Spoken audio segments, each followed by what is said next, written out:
Ready? Ready? Are y'all ready? Cause it's real talk. It's real talk. Tabby, Tassie. Hey, it's real talk. Rare, authentic, real experiences. Welcome, welcome, welcome. We are here with another fabulous episode of It's Rare Rare Talk. talk. Hey Yes, y'all. indeed. So we are here with co-host, Tabby. and I'm Ty C. So I am excited. We are excited, cousin. I'm going to let you introduce our special guest on today. Yes, y'all. So thank you all that are on. Listen, I don't usually do this because my mind don't be on it, but I'm going to tell y'all tonight. Y'all want to share this. You want to get your cousins, you want to get your brothers, sisters, get everybody on here tonight because we have such a special guest. We have been, I don't even want to use the word excited, but we have been looking forward to this episode. Like me and cousin were texting, like, this is going to be good. Like, we just knew that this episode was going to be so good. Like I said, we've been looking forward to it. We were talking earlier about this young man, even comments and people were sharing the post, that he was going to be sharing his story on tonight. I'm walking through the store with tears and I mean, just so elated, just so joyous about this young man who I had the pleasure of working alongside a couple of years ago. And so, y'all, I like to introduce to some and present to others, none other than Mr. Andre Childs. Welcome. Welcome, welcome, welcome. We are excited. Cousin, thank you so much for the connection with Mr. Childs, and Mr. Childs, once again, we just want to thank you for being here. Cousin is exactly right. When I think about the topic that we're actually going to be talking about tonight, like there's a lot of different pandemics that's going on in the world today, but addiction has been a national problem for a long time. Yeah. COVID came in and COVID made its name great and as far as like the headlines on television and media and all of that. But addiction has been, listen here, an issue for a long, long time. It has affected so many different families in so many different ways. And so just to know that Mr. Childs, you have celebrated 5 years in recovery melts my heart. And I have to be perfectly honest with you. This subject area right here is very dear to me. And it's very dear to me, not that I have actually experienced it personally, but coming from a job of 7.5 years of working with individuals who have been battling this for years. I always took my job very seriously. Right. And so to be able to talk about this matter tonight on It's Rare Talk, listen here, I am elated. I am excited. I am excited to hear your story. I love what God is doing in your life right now, right? And so, cousin, I know that, you have this thing where you talk about, we see a person's now, right? But every now has a then. And so Mr. Childs is here with us today to take us back to his then. And so I'm excited for his transparency. I'm excited for the support that he has had along the way. Andre, that's absolutely amazing. But once again, I'm excited that he made it out, cousin. And I'm glad that you two have an awesome connection. Yes. And once again, just excited to have him on the show. Yes. So welcome, Mr. Childs. Thank you. So we're going to ask that you would take us back to wherever, if you want to do the childhood or teens. Tell us how you were as a kid, if you were quiet, rambunctious, whatever. Give us a little background. Yeah, as a child, I very athletic, played sports, basketball, football, ran track, and wasn't quiet. I definitely talked a lot. But like I was thinking about it, back from 8 to 14, I was like my life was very good, playing sports, getting good grades, going to school, just doing everything I was supposed to do. And I felt like when I got to, even through high school, you know, 9th, 10th grade, 11th grade, I was real little. So like I just kind of stayed to myself a lot. Yeah. Played sports, stayed to myself because my sister, you know, she graduated in 2004, went to Hampton University, was always making honor roll, dean's list. Like, so I felt like, man, I have to stay on top of myself because like, you know, she out here like doing her thing, and things didn't end up that way. And sometimes I sit back and I ask myself, you know, maybe I didn't feel like I was good enough. You know what I'm saying? And that's maybe what transpired to send me in the wrong direction. So, you know, my childhood as a young child, everything was fine. My teenage years is when things started to take a turn. Okay. So how about senior year? Did you graduate or I graduated high school, you know, played varsity football, running back, defensive back, played basketball, and I even went to a JUCO college in Oklahoma for 2 years. And I feel like that is when I realized that maybe I might have an addiction problem. I didn't know nothing about addiction, narcotics, Alcoholics Anonymous, but I was in school and I was out like partying. You know what teenagers do, young kids do. You go to college, you party, you get up, you go to class. Well, the difference was I was partying and everybody else was getting up and going to class and I wasn't. Okay. I'm saying, so after being out there for a year and a half, I came back home to Claymont, Delaware, and that was in 2011. And that's really when I had like dibble and dabble, you know, smoking, drinking, doing some pills here and there. But when I came back from college is when my addiction really took off. Yeah. So it went to a whole nother level. Was it because you just had idle time? Do you feel like, so you didn't finish? You went to JUCO for a year and a half, but you didn't finish. You came back. So when you got back, did you feel like, man, what do I do now? Like, what do you think your mindset was at to cause, like you said, the dibbling and dabbling to go haywire, out of control? You know, a lot of the people I graduated with and family members, everybody went to college, graduated, you know, got a degree, or if not got a degree, like had a career. And I felt like I came back to my hometown and I just was in the mindset as like, what's next? Yeah. And a lot of the people that I hung around were, you know, they would have a job, but they also was, you know, in the streets selling drugs and getting high. And, you know, they say, you are who you hang around. If you hang around 9 people that's doing drugs and selling drugs, and you the 10th person, it's probably what you're going to end up doing. And that's just where it started. I would work here and there, but a lot of my homeboys from back home, man, like they got high. And I feel like me, I take things to the extreme. You know what I'm saying? Once I started, it was all she wrote. And like I said, when we get to like now, you know, because you know, once you get into a program, Narcotics Anonymous, you start to do like step work and like answer about yourself. Because back then I didn't know my reason of why I chose to pick up drugs. You know, I also didn't know I was a drug addict. So if I knew now what I knew back then, I mean, I don't know if I would have, but I'm grateful that I went through what I went through because it made me who I am today.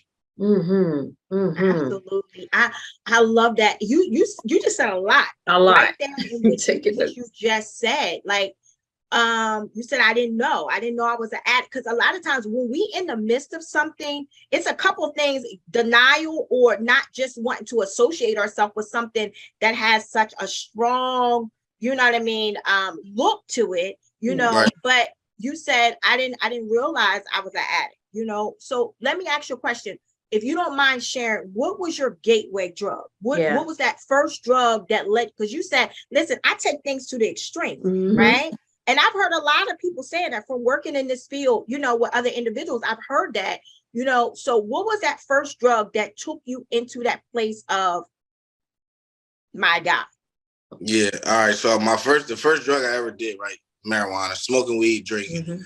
But I would do, Xanax or perks here and there. But the first time I did opiates, like I sniffed a bag of dope, it gave me a whole different feeling. And I feel like from the first time I touched that drug is when I said to myself, like, this can get dangerous very quick. But in my mind, right, I'm telling myself that like I'm not like these addicts that walk around here and can't work and don't have no money and don't care about how they dress. I was telling myself like that's not me. So if I want to do this, I'll be able to do this and live a normal life. It didn't work out that way. Yeah.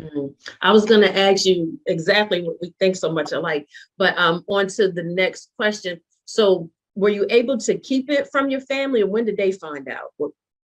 So for a while, I hid it from my family, but like my mom is, I'm a mama's boy. That's my dog, that's my rider, that's my my best friend. And I would come in the house some nights and she would see me and she would ask me like, what's wrong with you?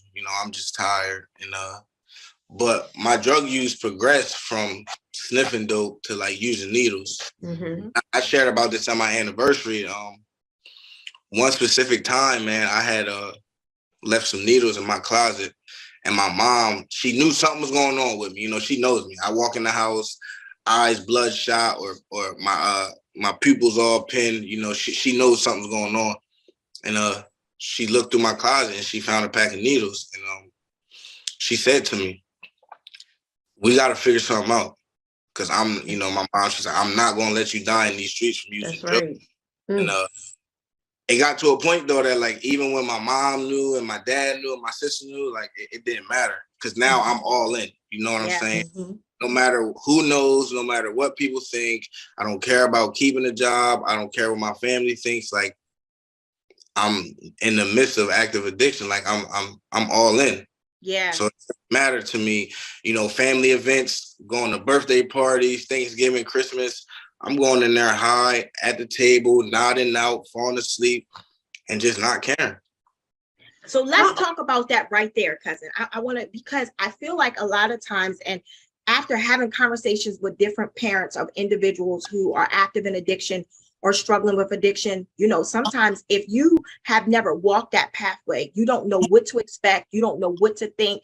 You know what I mean? All you know is that you see your loved one in a situation that's not good, right? Yeah.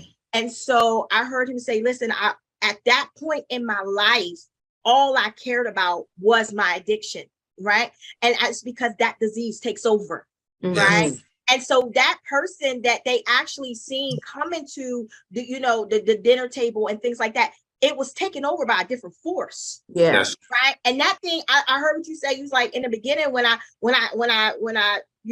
took on the heavy stuff, the opiates or whatever, I knew that it could become dangerous. I heard about it, you know what I'm saying? But in my mind, because right at that point, it hadn't taken over your mind. In your mind, I got control over this. Yeah. Right? That's what a lot of people actually believe, that they got control over it. You know what I mean? Not realizing that thing right there, man, that's a demon all by itself.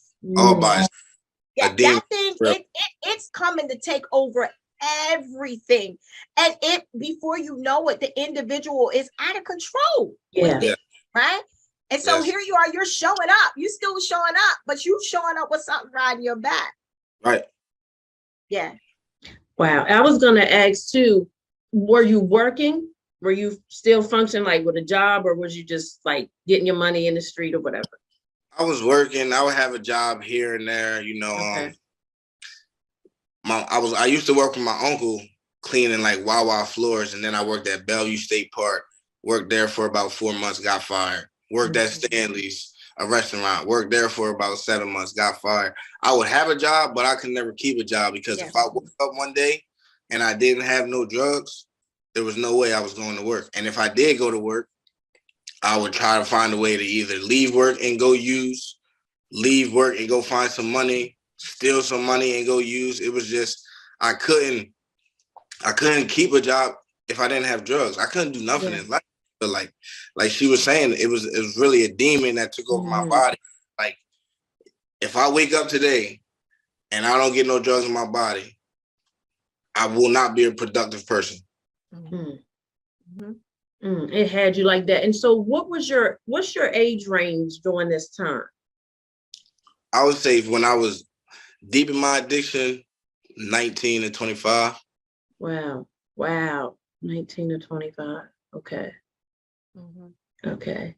And so during that time, did you ever seek out like try to get any help that, I know your mom was on you and your family, but did you ever go into a facility at that time? Did you ever try, how, because sometimes somebody would try something for 30 days and that didn't happen. So did you try anything?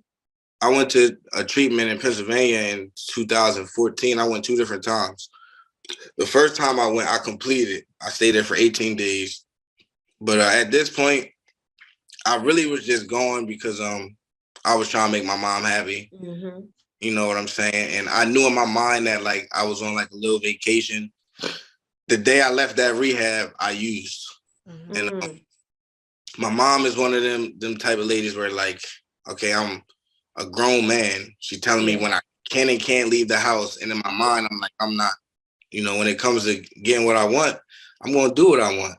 And she would try to keep tabs on me and try to get me jobs to work with people she was close to. But at the end of the day, the only way I was going to stop using is when I was ready. So I went to that treatment for 18 days, completed and used. I went back to that same treatment in 2015, and I was there for 3 days, and I left. And I got high as soon as I got in the car with the person that picked me up. Before we get deep into the interview, I need to shout out your mother. Yes, Mom. Right? I've never met your mom in person, never had a conversation with your mom, but I need to shout her out, right? And is your mom Miss Wanda?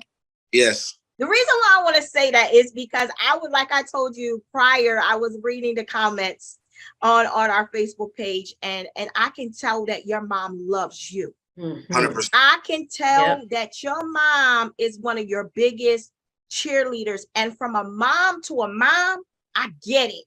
Yeah. Right? All she wanted to do was protect her seed. That's it. Right? And she was riding with you. I want to tell you something. Consider yourself blessed, because I've seen a lot of individuals whose support system fell off because they couldn't handle the fact that their child was in active addiction. Mm-hmm. And so for your mom to continue to ride that thing out with you to the point to where you are now, listen, Miss Wanda, shout out to you. Shout out to you. And so I just wanted to stop and say that and give her flowers. Wow. She's here. I'll add to that, because working with Andre, I know he loves his mom. He loves his mom. He's very family oriented. Yeah. And so I just wanted to highlight that we know mom did her part, we know this was not her fault or her doing. This was choices that you made, Absolutely. When you strong-willed and you have this mindset, I'm going to do what I want to do. That's, what I'm saying? Because even us, I guess we could call ourselves mama bears, because our kids are grown. My youngest is 16, but I'm still like that. Andre, me and Tonette, our boys they're knocking on 30, but we still like, where you, you know what I mean? Where you at? Because it's a different world, you know what I mean? Yeah. And I commend your mom for that. I'm not losing my son, because that's our mindsets with our boys, you know what I mean? So yeah, that's a lot with that. Yes. A lot with that. But I like what he said, cousin, not to cut you off. No, he said, first of all, he respected his mom enough to try to go, for the simple fact because he knew that would please her. Yeah. But to all of our viewers and individuals who are active in addiction right now, because cousin, we here to throw a line of hope.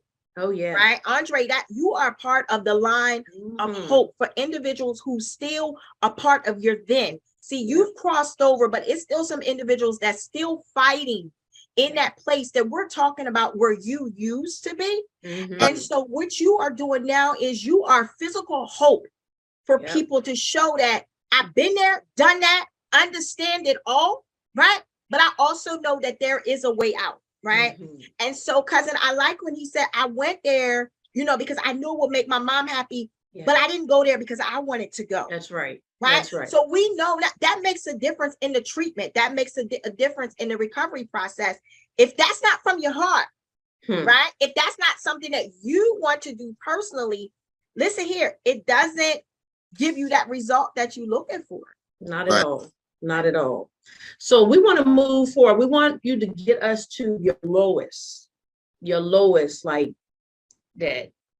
I couldn't believe I got here. What was your lowest? I would say I went to Warwick in 2015. So in 2015 was when I'm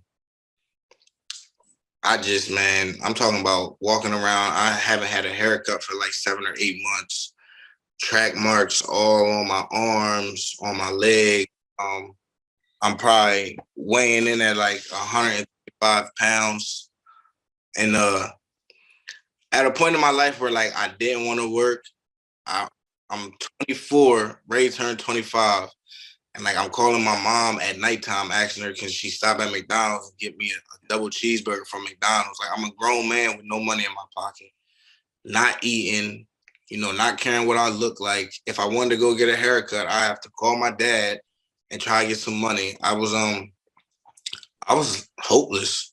Like I'm talking about down bad, man. And at that time and point, like I didn't really have no hope. Like if I'm being honest, it was times when like I would stick a needle in my arm and like I would hope, maybe maybe this will be it, because I'm tired of suffering and I don't know how to get clean. I went to treatment, that didn't work, and I was okay at 24 years old. That like, man, I'll probably die before I'm 25 as a drug addict, and I'm all right with that.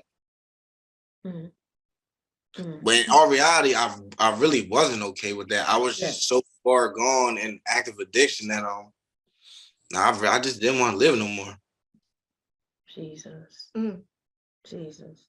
The battle became that severe. Yeah. And I believe what you are saying, you gotta excuse me, because man, this topic makes me emotional, because I want to see people win. I want to see people free, and I want to see people healed. And I believe what you just said is what a lot of people feel on the inside. Yeah. You're speaking, you are able to verbalize now what so many people really want to say. Yes. Right? But you said, I'm saying this, but this is not, there's another part of me saying that I do want to live, but I can't kick this thing. Yeah. This thing is too heavy. This thing has overtaken me. This thing has taken me to my lowest point of just not caring. Yeah. Right? And so here we are. That is a very low point. Yeah. Yeah. And cousin called me before the show started. And she said to me, I'm going to wear a shirt that speaks something inspirational, because when I think of this young man, that's what I think about. And I said to her, there's a call on his life. Yes. And we're talking about right now where you were at your lowest point. We come to encourage somebody on the day. That's good. You said I was at my lowest point where you say I'm done. Right? Cousin's shirt says, long story short. God saved my life. God saved my life. Yeah. I have many inspirational shirts. But when I was thinking about what shirt I was going to wear on the show, when I was thinking about the show all day long, if I could show you the dialogue between me and my cousin texting about this show, all I could think about was this word right here for your life. Purpose. Yes. Purpose. Yes. Your life is purposed. Yes. That's what your mind was saying, but God had another plan for your life. And so here we are at this point right here, and you're saying, I don't want to. What was the turning point? Where did this shift come in at? I was sitting in my kitchen with my mom and my sister on Easter 2015. And we had Easter dinner, just me, my mom, my sister, and my nephew. And I remember, man, my sister sitting at the table, like she's also one. You know, my mom, my whole family supports me very. But this particular moment, it was me, my mom, and my sister sitting in my mom's kitchen, and I just remember like my sister just crying and asking me like, "Why can't you stop?" She's like, "I don't understand. Why do you have to live like this? Like, why can't you do something different? You've been to treatment, it hasn't worked. We try to come up with these ideas, like nothing's working. Like, I don't want to lose you. I don't want you to die in the streets, but like, why can't you stop?" And at that point, I didn't think she really understood how deep this active addiction was for me. But I just remember seeing my mom and my sister's face, man, in 2015, and I said to myself, I gotta give myself a chance. I had this therapist that I talked to, you know, and I'm always been the type of guy, man. Like, I'm always honest. I'm always open about what I'm going through and what's going on. And she found that treatment facility, Warwick Manor. I can honestly say, even when I went there, right, when I left there, I didn't stay clean right away, but I didn't go back home. You know, I went to that treatment facility. It was about a couple of days before I was ready to leave. And I just told my counselor, man, if I go back home where I'm comfortable, I'm going to put myself with people. I'm going to put myself in the same neighborhood. I know where to go. I can walk there. I don't need a phone. I'm not going to stay clean, and I'm going to end up dying. And I went to that treatment facility in 2015, and I stayed down here. But the disease of addiction is so crazy, right? Because like I still found a way the day I got out of Warwick to go back to Delaware one time, use, and then come back to Maryland to a recovery house. Because I still didn't know if I was ready to stop. Like I would go back and forth, man, so much. I don't want to use, but when that thing is on my shoulder talking to me, sometimes it's hard to shake it off. And 2015 was an up and down year for me. You know, I went to Warwick, I went back home, I went to a recovery house, I got a couple months clean. I think I had like 90 days clean. I got kicked out of the recovery house. I went to another recovery house. I kept using. I went back home, continued to use, then came back down here in October of 2015 because I said to myself, the only place I've ever got any type of clean time was on the Eastern Shore.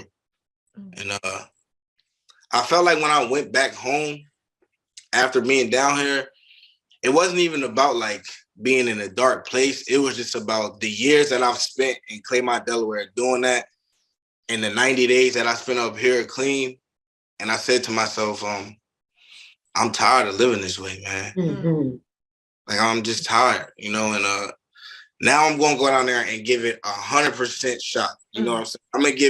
I'm going to give my all. I'm going to take some suggestions. I'm going to get a sponsor. I'm going to do step work. I'm going to find some people who really, you know, got some clean time and are really trying to live a new way of life and be productive members of society. And that's what I did.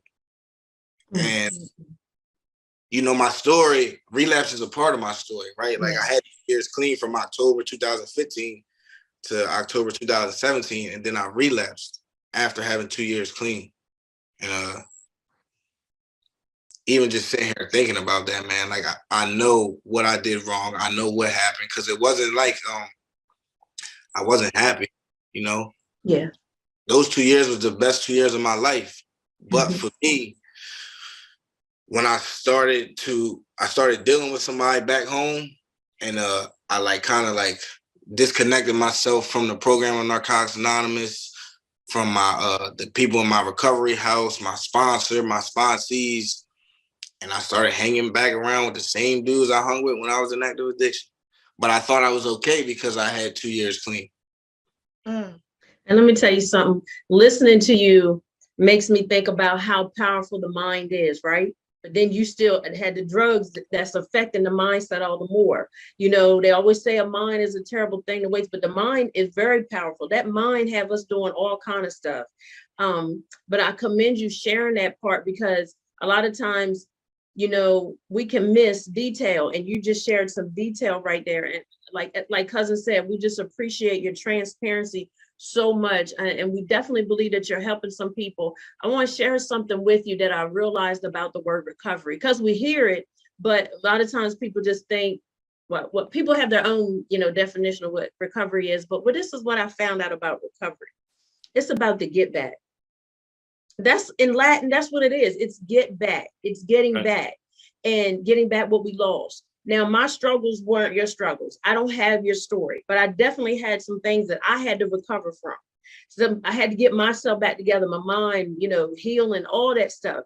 Everybody has a different journey, and this one just happened to be yours. But I think about how, you know, you persevered, you know, even when you didn't know what that was going to look like, you know, and you could have just quit and gave in. But, and as cousin said earlier, God had a plan. Even when you thought that needle, one of them last needles was going to be it, God said, not so. See, when he has a plan, it doesn't even matter what the enemy does. It won't work. It'll form. It might even manifest, but it doesn't mean it's when God has when you're sealed, like when you're chosen for such a time as this, the enemy he can only do so much. But just the fact that you kept persevering, and guess what? God knew all along that heart.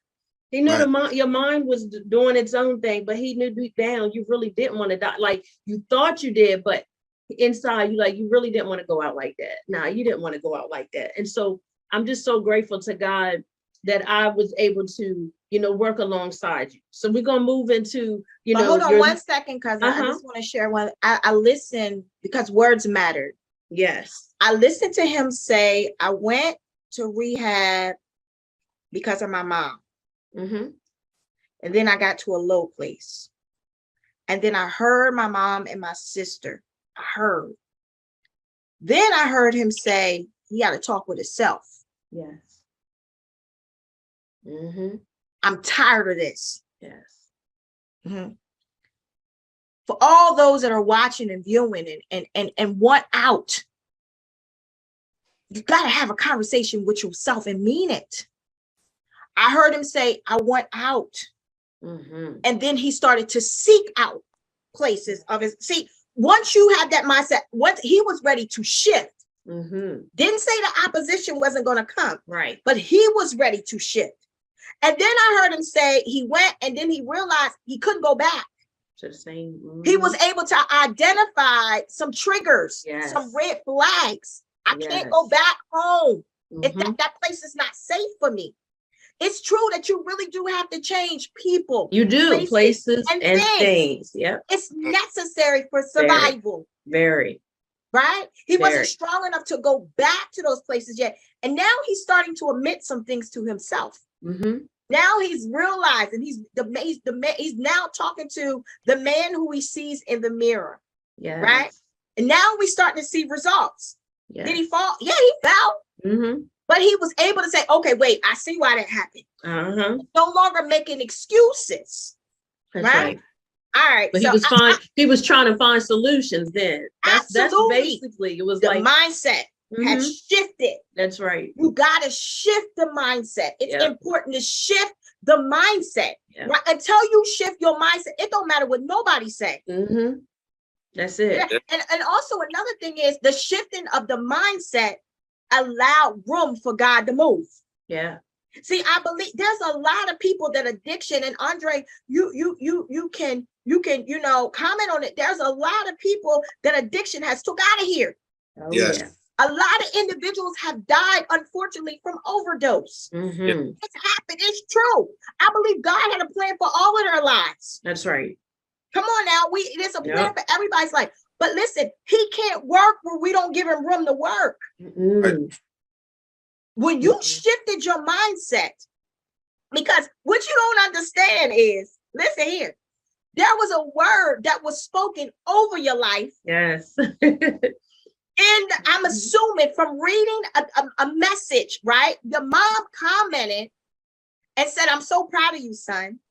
And then there was a pastor who commented last night. I'm reading these text messages, and I'm telling you right now, Andre, my spirit was jumping. Yes. There was a pastor who then commented and said that she was proud of you. I don't know this pastor. She said that she was proud of you And she said that the Lord is going to do great things in your life. And she told your mother that she was proud of you and she hasn't seen nothing yet. Your mom came back and spoke the words that you spoke over his life. Yes. I need you to hear what I'm saying. This is why I know you have purpose. This is why I know God saved your life. There were some words that were spoken over your life. Your mother said the words that were spoken over your life helped her during the most difficult times of your life.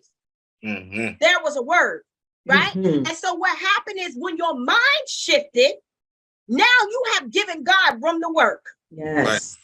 And every word that has been prophesied over your life, as long as you give God room to work, I want you to hear what I'm saying, young man, because I believe the world ain't seen nothing yet. Everything that you went through, it was for your good. And that's what you're going to help somebody else. But everything that has been spoken over your life, as long as you give God room to work, he can work. You ain't seen nothing yet. You have not seen nothing. I want you to hear what I'm saying. You have not seen nothing yet. Yeah. This is the beginning of great works for you. Yeah. And everybody does have a yet, but the yet is based on your yes to God. Your yes, because he doesn't force anything. Right. You know, and as cousin said, your ministry may not be behind no pulpit, but you definitely got a street ministry and on the court. That's because you sharing your testimonies, helping other people. You know what I mean? You saving folk when you open your mouth. That's why you can't be quiet. Right. You can't be quiet. So when I called you, when we were talking about our shows and our topics, so we're strategic. We don't believe in just doing anything just to be doing it. That's not where we're at. Everything that we do has to be purposeful. So when we were talking about one of the topics was recovery, and we were like, who do we, you know, and God instantly put you on my mind. And so cousin asked me like how many years you have been clean. And I told her, and she was like, are you sure? I said, all I gotta do is ask. I'm gonna ask. And so when you responded back and you called me, you was like, with no hesitation, yes, I'm ready. I'm gonna do this. And let me tell you something, because you did this, this is another leap. You're overcoming all the more. Every time you share it, you are overcoming. And I love when you were talking about the steps in the step program. So that's what every day is. It's one step at a time. It's not about getting to the end right away. It's step by step. And you definitely have a calling, and you definitely matter. And I just think about your now, because working with you, and I didn't grow up around you, only knew what you shared with me, but working with you, I seen, you know, how you were so family oriented. You would bring your nephew on the trips and stuff like that. And, you know, just being hands-on with the kids, very manneral, you know, you have your mannerism. Like, so I know mom put in that work. You know, you were a gentleman. And I wanted to publicly say that you were a gentleman. We worked in close proximity. You were a gentleman the whole time. And the only thing I would want you to change, you can drop the miss and call me sis, okay? Because she's like, oh, don't make me feel so. just call me sis, okay? Okay. Yeah. But I got you. I've been able to experience your now with you, working with those, you trying to save them, telling them your story. Yeah. You know what I mean? And so I'm just so elated that this is just a step. You know, you're going to have more opportunities to share. You're going to have more opportunities to be a light and a witness. And we definitely want to bring you on board for some things that we desire to do. So, cousin, I'll let you go, because I'm feeling like listen, so I want to talk about his now. So we heard about that last time that you used, and you was able to identify why, and you realized you had went back into some old places. Take us from that point to now. All right. I celebrated 2 years in October 2017. It was like the second week of October. Then I relapsed like November 1st or something like that.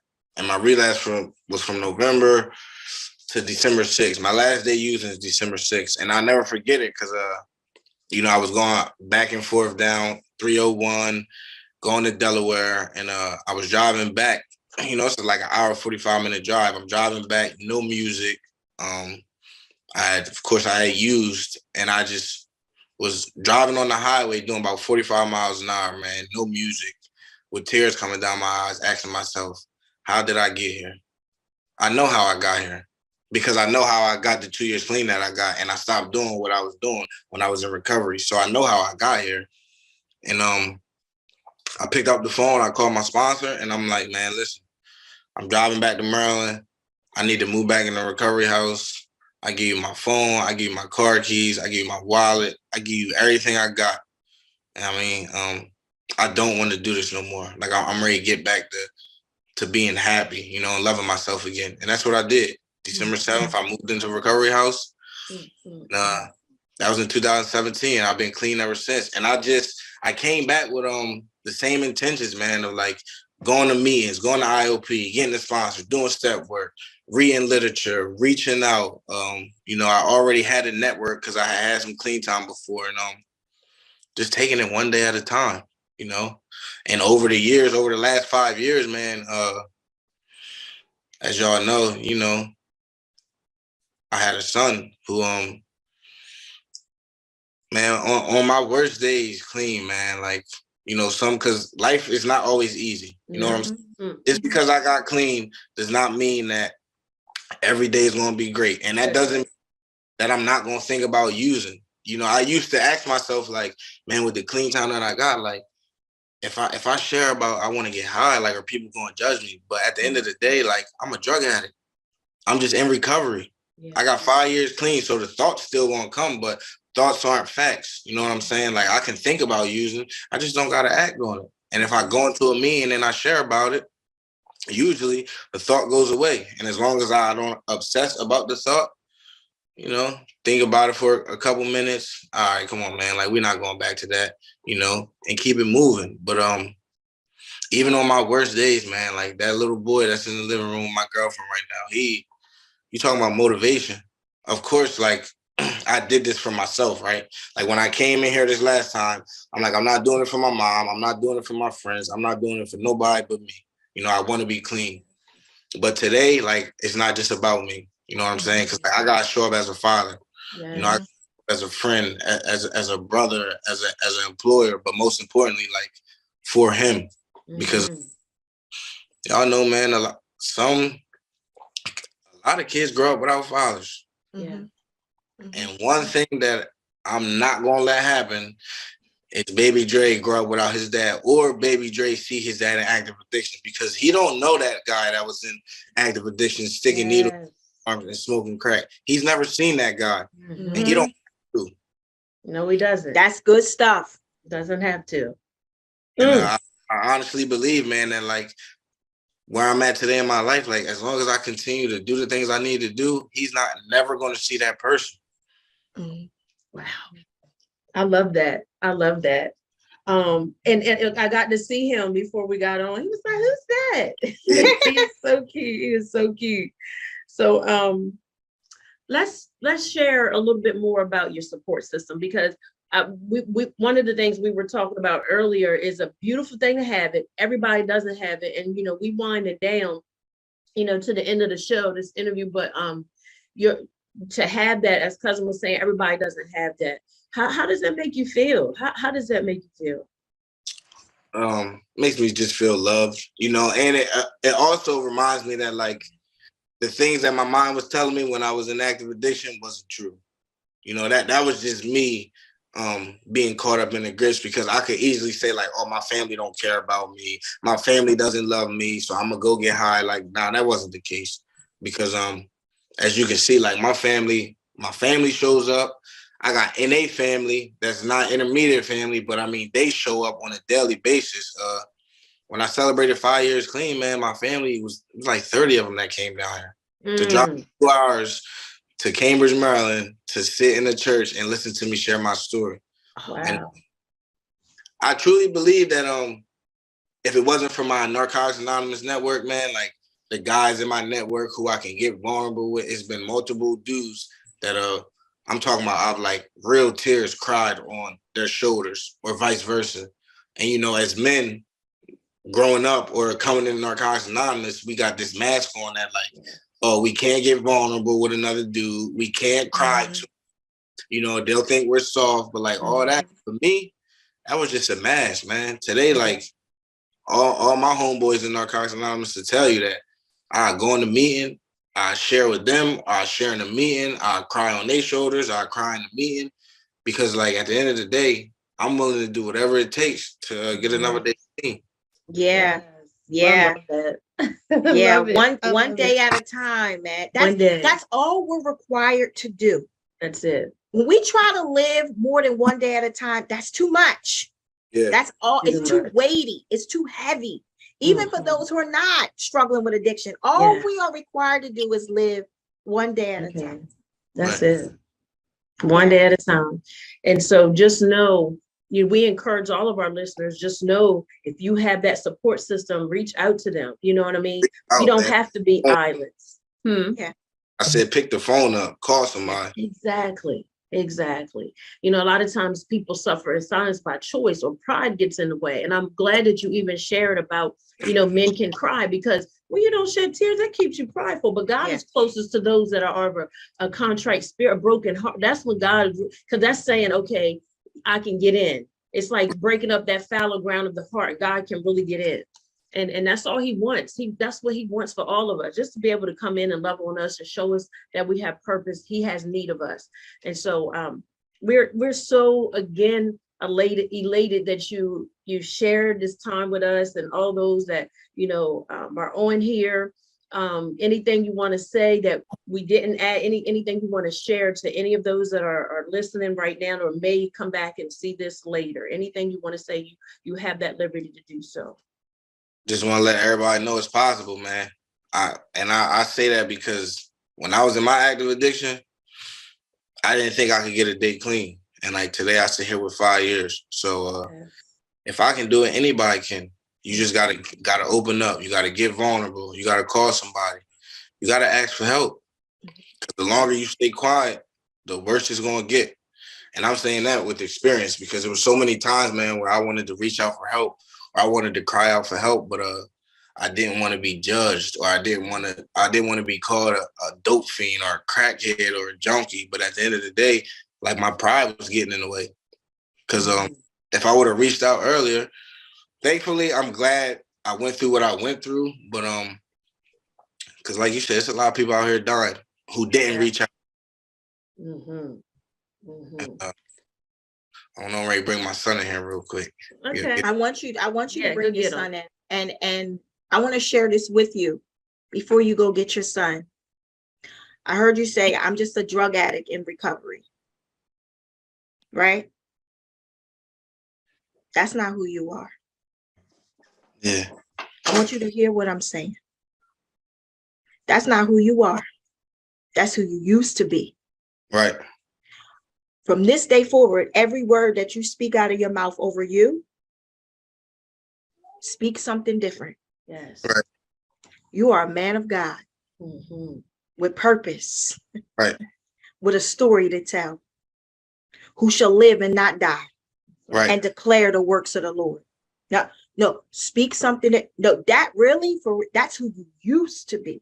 Right. I got a lot of stuff I used to be too. Yeah. Right. But when I speak of myself now, I speak something different. Right. And so that's what I want you to do. I'm excited for your future. I'm happy for you. Yes. I'm happy for you. I'm proud of you. Thank you. I know this won't be the last time that I hear your name. No. But let us see who makes you proud. Let us see. This is awesome. This was awesome. Let us see. Look, we see the smile on his face already. Let us see. Hey. Absolutely handsome. Hey, little Dre. Hey. Handsome young man. Yeah. Yeah. Listen, we see the smile. No, listen. We see the smile that he actually puts on your face. Continue to be that great father. Continue to make memories with him. Right? Remember what you said. What he don't know, he don't have to know. It's a fact. You continue to make life great for you and him. Hi, little Andre. How are you doing? Nice to meet you, sir. Nice to meet you. It's here. He be talking. Here. Hmm? Why got that in here? The light. They Why you need got the- that in here? That's Don't a you love that blessing. curiosity? I Yes, love it. that's a blessing. Go So, ahead, cousin. I'm just gonna say, so again, Andre, we appreciate you. We want you to stay motivated, stay encouraged. Remember, it's a one day at a time. And when you said something to the viewers about reaching out, anybody that's struggling, because when we hungry, a closed mouth don't get fed. So when we hungry, we're gonna open up our mouth and say something. So if we want something different, we do need to open up our mouths and just ask for help. Let's get that pride out of the way. So Right. again, thank you. We appreciate you. We want you to enjoy this holiday time. Love on your family. Tell your mom we said hello, because next year, Lord willing, when we host our live recording, we want you in the place. We want you to bring Absolutely. your family. We're Okay. gonna have some things for you, so we will give you details. But reach out if you ever need us. We appreciate you so much. Absolutely. Until next time, y'all. It's Rare Talk. Hit us up at itsraretalk@gmail.com. Follow us, share. Y'all share this. This was so good. This was so good. Until next time. I truly appreciate y'all. Absolutely. Listen here. Keep doing it, man. I got you. Keep doing it. Keep doing that. Proud of you. Until next time, it's Rare Talk, y'all, where everything is rare, authentic, real experiences. We are so grateful for the interview with Andre Childs. Until next time. That's what it is, y'all. Be blessed. All right. Ready? Are y'all ready? Cause it's Rare Talk.